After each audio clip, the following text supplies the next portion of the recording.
Hello everyone, my name is Alan Villarreal and this is my 20 topics of American history.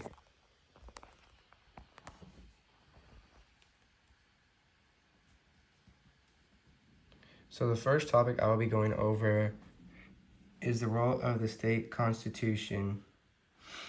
And to start off, the constitution for Texas is very similar to the U.S. Constitution. And some examples of this are both of the constitutions have the separation of powers, and so they both have the three branches: executive, legislative, and judicial branches. And they also both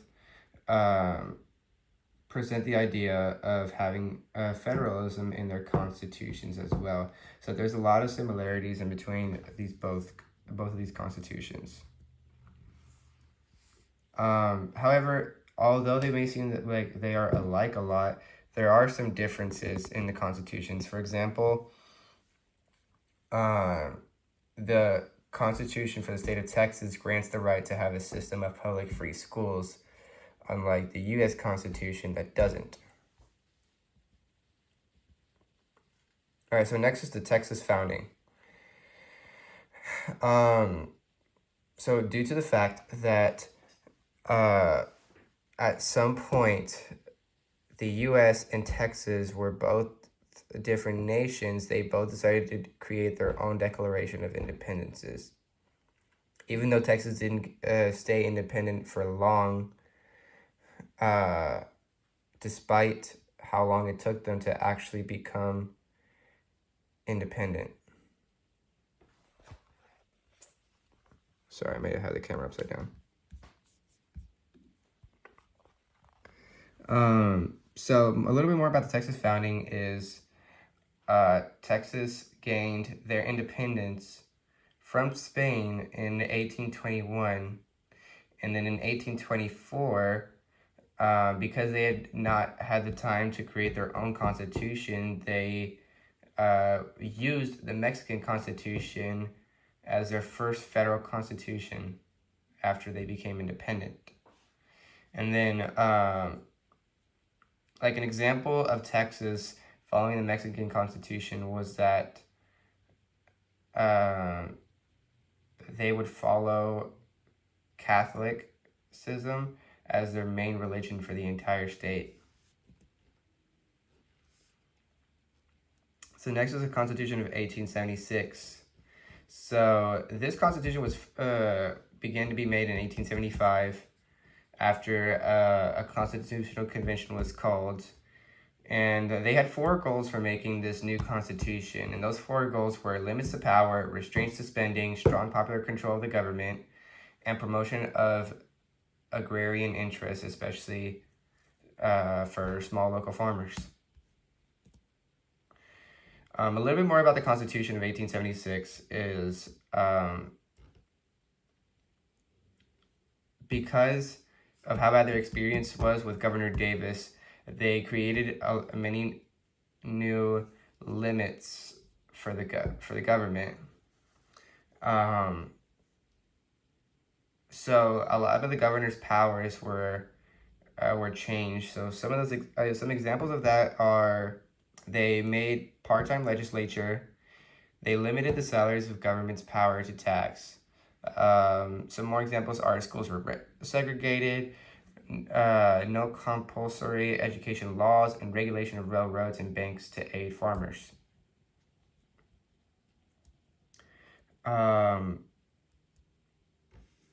The next topic I'll be going over is the Constitution of Texas today.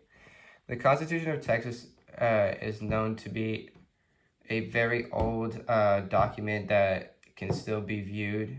I'm pretty sure it's in a museum now. The current Constitution of Texas, however, contains 517 approved amendments, and with their focus on the current Constitution of Texas is to have a limited government.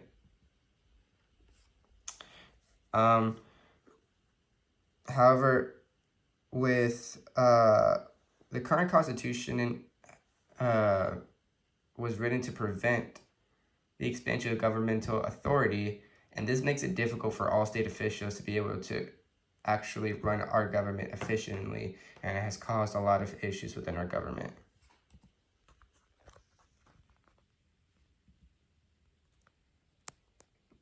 All right, so next that we'll be going over is federalism. So what is federalism? Federalism is a system of government where power is divided in between both central and regional governments. And with federalism balancing the powers of the federal and state governments, this has created a lot of political conflicts and also a lot of political debates that are still ongoing till this day. So states have typically done most of the routine governance, but some of the conflicts that federalism has caused in between state and national governments is the states' rights to leave the union and implementation of political reforms.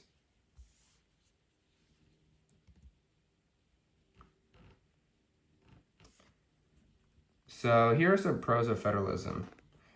A few pros are federalism allows for a lot of flexibility and policy experimentation, and it also allows for the government and the people to be closer. And then another pro of federalism is that the sharing of the power in between the states and federal government checks out each other's powers so that they never overdo each other with their power. All right, now we're going to talk about some cons of federalism.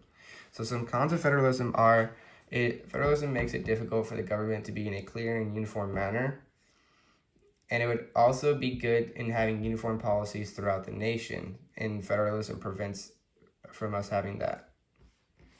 Some more cons of federalism is that sometimes the state governments are not responsive to the needs of their people, and the federal government has to step in and solve those issues and pretty much doing the state government's job.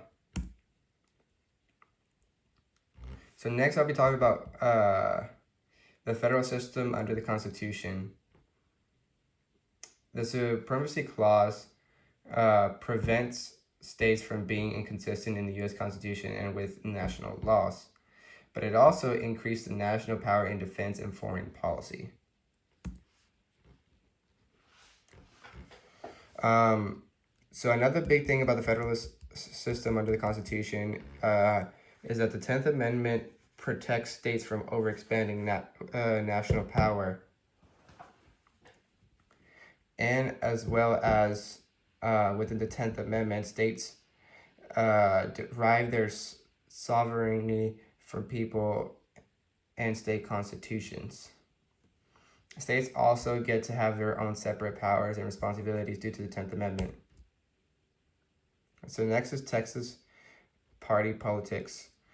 State political parties have less power, and states have different strength of political parties when it comes to the different amounts of political parties in the state of Texas. So next about the Texas party politics is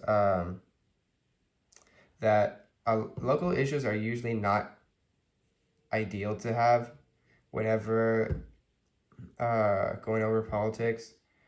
And also Texas party politics are less polarized than national politics, but it allows politics to be more local and have more local people involved with the politics in their own state. So now we'll talk about the contemporary of the Republican Party. So Republicans have continued to win elections in the state of Texas before and after the 2020 crisis. Despite the polls showing an increasingly tight race in between the Democrats and the Republicans, Democrats always seem to fall short whenever it comes to these races. A little bit more about the Republican Party. While Republicans have dominated the party in recent years. President Trump has had a strong influence on the state legislative races and statewide races, and almost all statewide elected officials have been influenced by Trump's agenda. So now we're going to talk about the Democratic Party in Texas. The Republican Party has, even though the Republican Party has always won in state of Texas, the Democratic Party has always given them a run for their money, and the Democratic Party has won before. Before 1994, Democrats held many of the statewide offices. Another term for Democrats are liberals, and the Democratic Party is very diverse, including races such as African Americans, Latinos, white, and white liberals in urban areas. However, the party's base is currently not large enough to win the statewide races, and is why they keep falling short. All right, so now a little bit about both parties. The way that someone wins is each party will have their main representative whenever they go off into the race, and whoever is elected the primary is the county chair, and is the head of the county executive committee. So next is, in order for a party to win, their candidates must have a majority of the primary vote and win in the runoff between the two highest candidates with the majority of the votes. So now we're going to talk about third parties in Texas. The Democratic Party and the Republican Party are the two biggest parties in the state of Texas. However, there are many other third parties in Texas. More about third parties in Texas is they are not talked about much because they're not as big as the Democratic or Republican parties, and the state of Texas employs a single-member district electoral system. All right, so Texas's history as a one-party state. After the Civil War, Texas entered a one-party rule that lasted over a century. And another fact about it is that a lot of these counties did not have Republican parties at all. And for a long time, Republicans didn't have any candidates for many of the offices. However, the Shivercrat movement in the 50s was a big part of the history as a one-party state, and the presidential republicanism asked for change. So who can vote in early restrictions? White primary has made to lower the power of African American voters. It would be successful because Texas was a one-party state. But in 1920, the 19th Amendment allowed women to have the right to vote in all elections, even though many politicians were opposed to this, but this was a huge part of history. And the state of Texas also required early registration long before. Types of interest groups and lobbyists. Interest groups try to influence public opinion, present their opinions to policymakers, and support policymakers who support their causes. Interest groups use lobbyists to try to influence governmental decisions. And while some interest groups focus on a singular issues, others focus on multiple. Interest groups may represent professional groups, and many big corporations are considered interest groups as well. And that is all I have for the project. So thank you very much.